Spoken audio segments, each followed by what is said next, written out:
This week we're back with Dr. Tom Pritchard, and before we get started, obviously the wrestling community lost a big name a couple of days ago, and I just wanted to see how you knew Hulk Hogan and how your interactions were with him, and being in Florida for some time, I'm sure, and with WWE and your paths have crossed, obviously. Well, I passed across a couple times with Hulk Hogan. Didn't know him real well, but we were acquaintances. It's a shame, man, but it's going to come to every band one day. Hmm. For the past, man. But somebody asked me what I thought of Hogan. I said he was the best. He was greatest. And you have to put Austin in there too. But I mean, for the startup and for everything Hulk did, we wouldn't be here today if it wasn't for Hulk. I agree 100%, and I think especially back then, I seen an interview he did not too long ago, and it was back in his time. There wasn't so many huge names, or they didn't. I don't know if it wasn't that they didn't focus like they would on a Rock, Austin, Michaels, Undertaker all at once. I think they kind of focused on it was Hulkamania forever. Yeah, pretty much, So pretty we, much. And I mean, he was the only guy I think that could pull it off back then. hmm Well, obviously he was. I couldn't imagine Yeah. the workload back then. Yeah, yeah, but he did it. Hmm. Yeah, they did it. So today I just wanted to maybe talk about. I know FCW launched in '07, and then shortly after WWE decided that they were going to shut down OVW. So what was it like? Because you guys were just getting like the pieces put together, I would say, of FCW. Right, right. Well, I think when all that was happening, John wanted to move everything. John Laurinaitis wanted to move everything to Tampa. Hmm. It was a better destination than Kentucky or Georgia or anything like that. So he felt Florida was the best place, and he just moved everybody there. But I thought OVW had a great system. Hmm. Danny Davis, Jim Cornette, Doug Basham was help training, Nick Densmore. Um, so I thought they were doing a great job.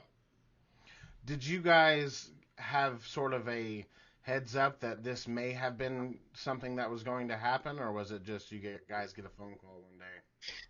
No, we knew John wanted to move it to Florida. He wanted to move everything to Florida so he could uh, have it in one place. So what was it like? Because you guys were just getting established with the talent that you had in FCW, and then Yeah. you're about to get an influx of talent. Well, it wasn't so bad. I mean, it was just like the other guys were coming in and just being transferred. So I Hmm. mean, it really wasn't a bad deal. Not for us anyway. Maybe for them, but I think everybody kind of liked it being on the beach and sunshine and happiness everywhere around. How do You know. you, from your memory, how many talents do you think you guys ballpark acquired versus what you already had? Wow, I couldn't. I don't even remember. Yeah, I mean, I don't even remember who came from OVW. To be honest with you, Hmm. maybe do you have a list? Well, I think Mondo was one of them. Maybe Steve Okay, Willington, DJ Gabriel. yeah, I would assume that was some of the core OVW people. I think so. I think so because I think they came like they always belong there. So Hmm. yeah, I think that's probably it, the core people. Do you Were you guys doing TV at the time? Do you recall, or was this something that I you don't just? think so. No, no, we did TV later on. So I mean, it was about gosh, I couldn't even tell you. I want to say maybe 6 months in, Mhm. maybe later. Was that the facility at the time? Do you feel like you guys had enough room to acquire this talent, or did you guys have to kind of restructure what you were doing? Well, we had three rings in the back. Um, and then we had one in the arena, so we had four rings, and I thought that was plenty to accommodate talent. Do you feel that it was everybody was well received coming from OVW to FCW? Do you like the talent was okay? Because I'm sure everybody had their opinions, and certain people were used to Yeah, Danny, certain people were used to you and Steve, and then we have to. Yeah, but I think everybody pretty much accepted the fact that we were going to get new talent, and they were coming from OVW. So I think everybody was cool with that. And some of these people, I'm sure you had crossed paths with before during your previous tenure, and then when you were down in OVW for a little bit. So it's something that I feel like they could have came to you and talked to you about, like this transition of leaving Danny Davis and coming down to you and Steve. Yeah, if they had any issues, they could come and talk to me, no doubt. But nobody had any issues. I mean, it was Mm-hmm. all kind of cool. Yeah. So how was that early FCW before there was a TV deal?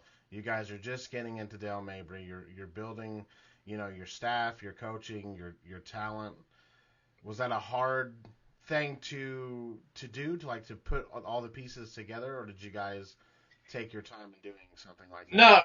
Not really. We did take our time, and we kind of developed our system, and it went from there. But no, it wasn't so hard at all. I think everybody came in knowing what it was going to be like, and or at least figuring out what it was going to be like as they got there. Mm-hmm. And some of these talents I feel they had either went from Deep South to OVW, so they were used to moving around a little bit. Yeah, yeah, that was the nature of the business anyway. Was there any added pressure knowing that FCW was the only developmental territory?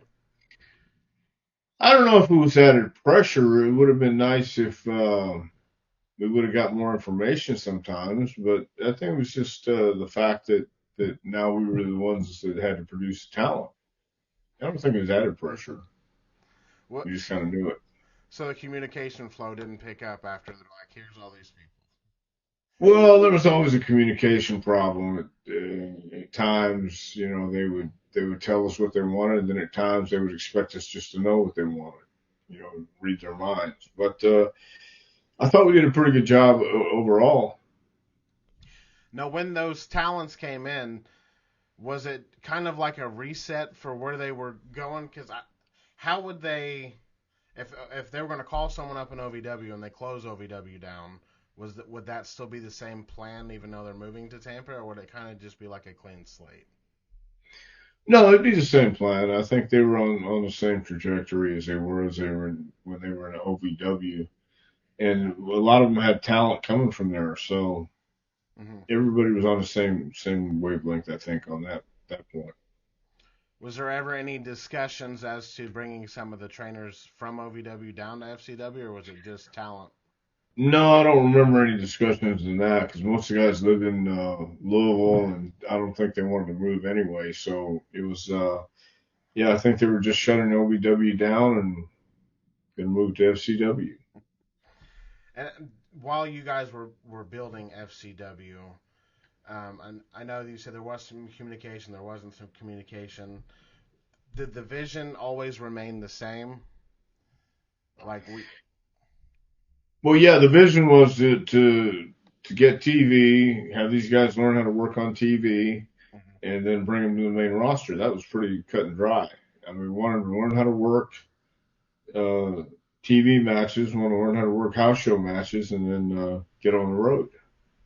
And how often did you guys do those little house shows in Florida, and how beneficial do you feel that those were for all these talents?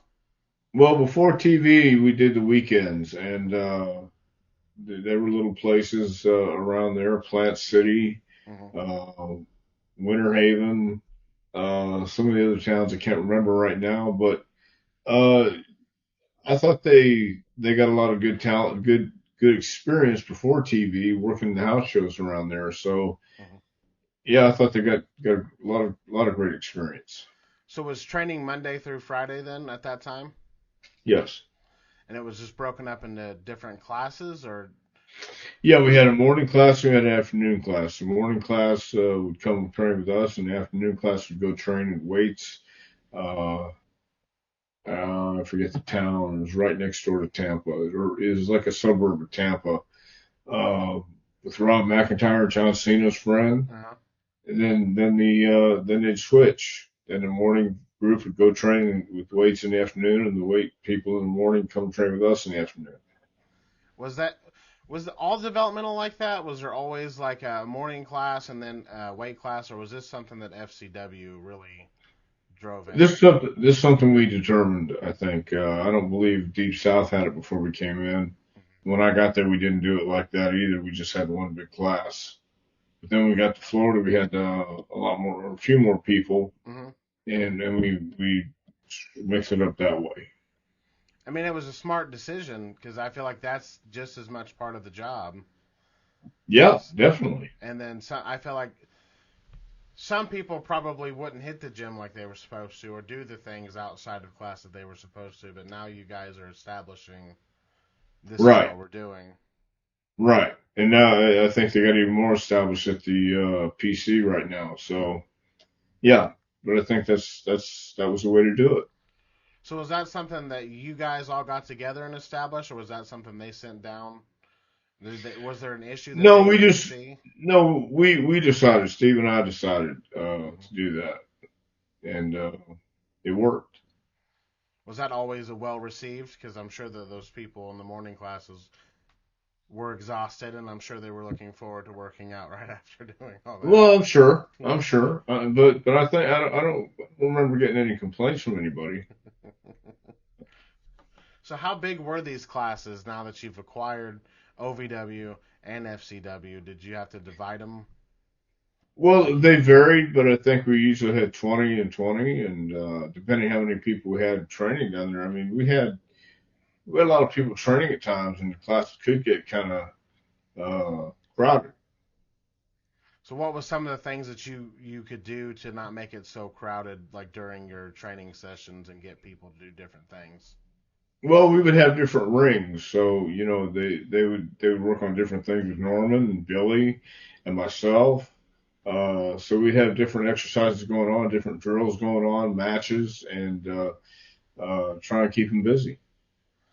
What was some of the training stuff that you would do? And I know you're famous for your Broadways and your Man in the Middle, and I'm sure they all love that. I'm sure.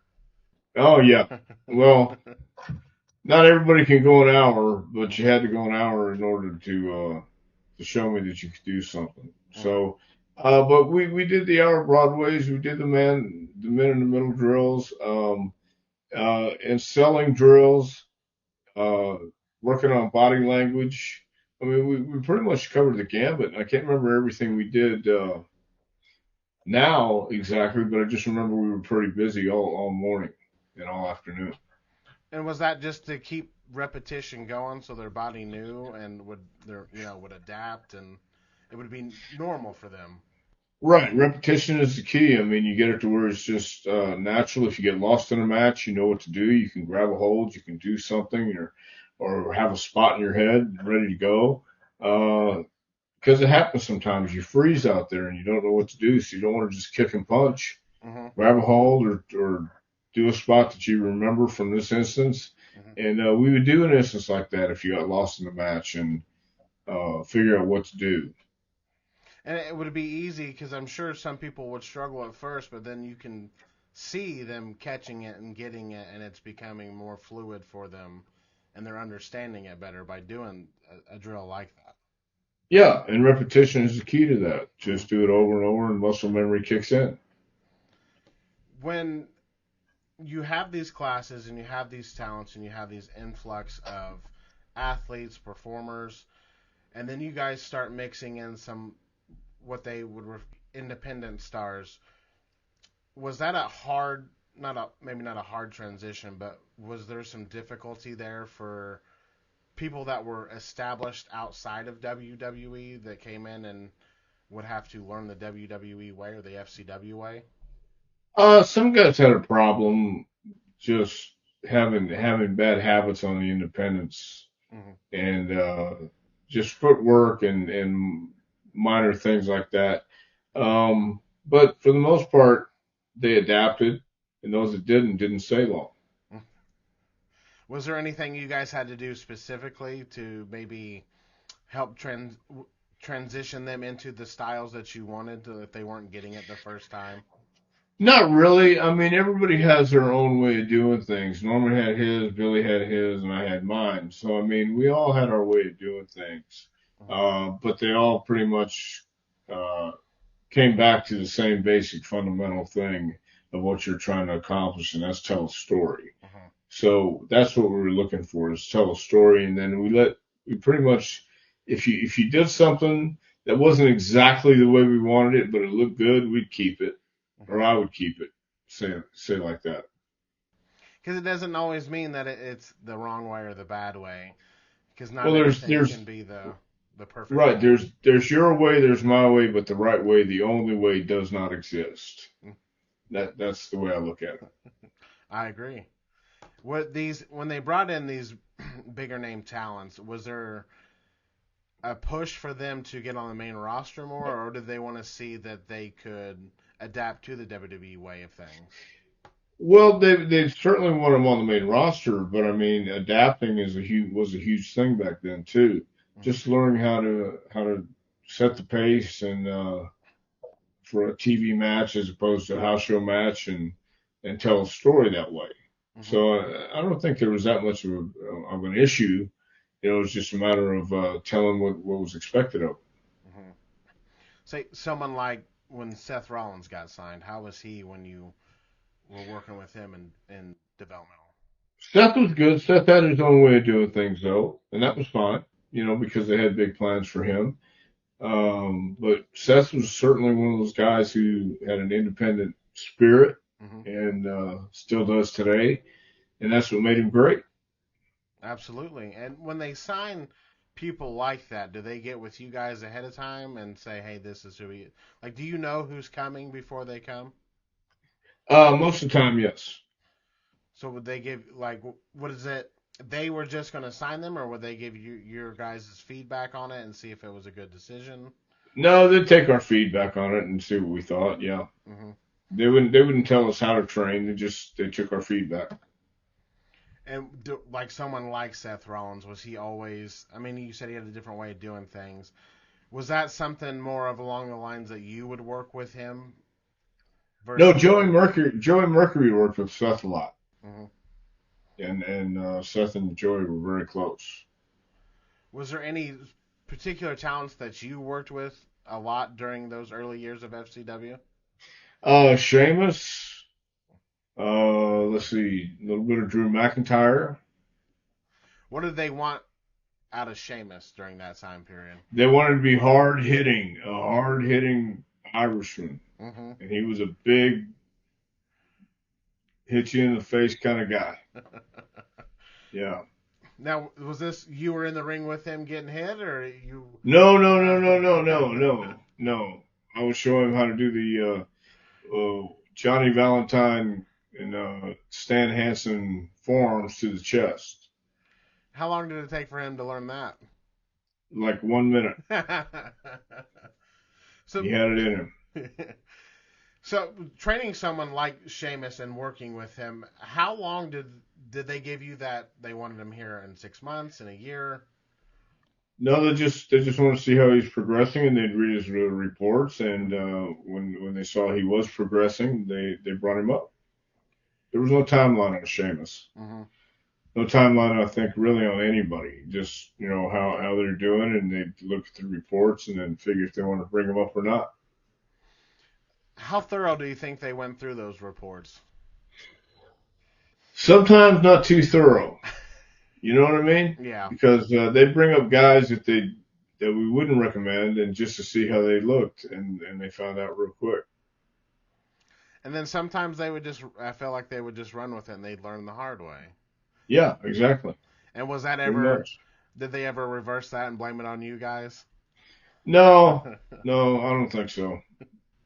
So during that time, the communication, was it just like emails and phone calls and they would see a picture of a talent and they're like, okay, we want to see him up? Or would you guys just send tapes in and they would review them? No, no, no, no. We would write our reports, Mm-hmm. and talk to them on the phone too. And if they were interested in somebody, like a Roman Reigns, let's say, Mm-hmm. they'd want to know more about him or more about the guys they were interested in. So It was our word. John would come down and watch the matches too, and watch the training and watch practice. So he would get a first-hand account there too. So then they'd bring him up if they wanted to. Did you get a chance to work with Roman a lot? Yeah, pretty much. So when he first got signed, and he was Liaki for a while, this Right. was pre, Roman Reigns. Do you know if there was any plans for Roman before he was Roman Reigns, or were they still trying to figure who he was? No, I think they had plans for him because he looked the part. He had that it factor, and Hmm. they wanted him to be there pretty quick. So and he was progressing uh, pretty quick in developmental too. And he had all the tools they were looking for. Hmm. And then you get on the flip side, you get someone like Bray Wyatt, who they make Husky Harris, and Right. I just feel like he was just never Husky Harris. No, and he didn't feel like Husky Harris either. But it wasn't until he talked to the American Dream uh, that he got out of that. So I mean, he just had to show that he was very creative and get another chance. Was there a lot of talent that may have went through something like that during that time period? Yeah, there's a possibility they got stuck with some crappy gimmick and didn't really feel it, and it Hmm. kind of stifled them a little bit. I think it stifled Drew when they made him the chosen one right off the bat because he wasn't ready for it. He wasn't mature enough, Hmm. and he'll tell you that. But now he's gained his footing and he's been around the bend a little bit and knows what it is, Oh yeah. knows what the game is now. Oh yeah. They I remember when they heavily promoted him very quickly, Yeah, and then it just kind of didn't come to fruition. right. He just wasn't feeling it. Hmm. And I mean, that's got to mess with you mentally as a talent to, if you know you're not ready, and they're like, no, no, no, this is what we're doing. Like I don't know how you find that balance. Well, it's a matter of getting experience again and having confidence in yourself and finding your confidence. I mean, Drew went all the way back to Scotland, I think, and started back on the independents again to gain his reputation. Hmm. And then when he came back, he finally figured out, oh, it's a game, it's a Hmm. work, and the work's not in front of the ring or in the ring. The work's in the back, Hmm. and you learn how to do that. How Yeah. many other talents during that maybe that time period of Drew McIntyre and Sheamus and all them? Was there any specific talent that you thought that had that didn't just get the chance or the opportunity at that time that they should? No, I think most of the guys got their opportunity. They just if they didn't follow through, they blew it, and then it came back down. Mhm. But most of the guys, who had it, went there and made it. And I remember they called up Eric Escobar one time, and they just threw him with Vicky, but he was a Yeah, champion in FCW, right? right. So like, I guess I don't understand why they would call him up and just do that, and then they're like, Well, because you have to embrace it when you get there. They want to yeah. see what kind of person you are, how you interact with everybody backstage, and Hmm. how you interact with the agents and Vince and people like that. And I think Eric was one of those guys who just wasn't sure what to do yet, Hmm. and he didn't know. He didn't know how to act, and didn't know how to be a force backstage. Yeah. So that's what happened there. He was too nice a guy. So, and then sometimes either they were sent back to FCW or they would just get released. Yeah, that happened. It seems like there's more of a focus now on, okay, this didn't work, let's see what else might work, versus way back in the day when they were doing developmental things, it was this or nothing. Right, right. Well, it's a whole different system now. I mean, it's just completely changed. So I'm not sure how they're doing things, but yeah, it's changed. So when Drew came back and he was refocused on doing, how much better did he progress with everything that he was doing? Would you Well, feel? when he left, you talking about when he came back to FCW? Yeah. Yeah, I think he just had to find his confidence, and he was looking for that. he was, I think, a little defeated. Hmm. But when he came back, he was looking for his confidence, and that's when I think he went back home and started all over again and built it back up. Is that one of your favorite parts about your job and your position is seeing when they get it and it clicks for them? Yes, that's the satisfaction part, no doubt. Some of those, I would imagine that some take longer than others, and some can eventually get it or they just don't get it. And you might have to do different ways or styles of trying to get them to get it. And is that a frustration factor if they just don't, if it just never clicks for them? Well, it can be frustrating because you're spending so much time with these guys, Hmm. but at the same time, you have to realize that some people just aren't going to get it. They think they have this idea of what it is in their head, but it's completely I don't want to say the opposite, but it's completely something different Hmm. than what you're thinking. So some guys got it and some guys didn't. Was there certain ways that you might help them try to get it? You could sit down and talk with them Hmm. and you can explain it to them.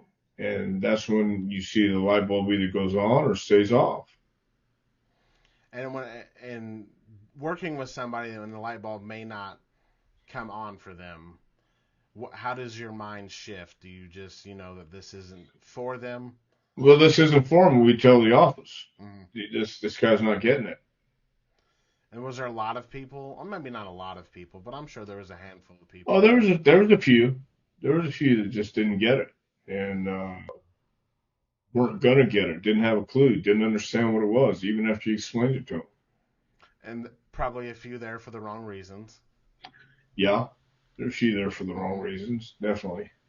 And I I would assume that you once you saw that light bulb, your focus would just shift if it wasn't coming for him because then you knew as a trainer and as someone who's done this forever, like they're just here to collect a check, they're just here for the wrong reasons, and then would you just focus elsewhere?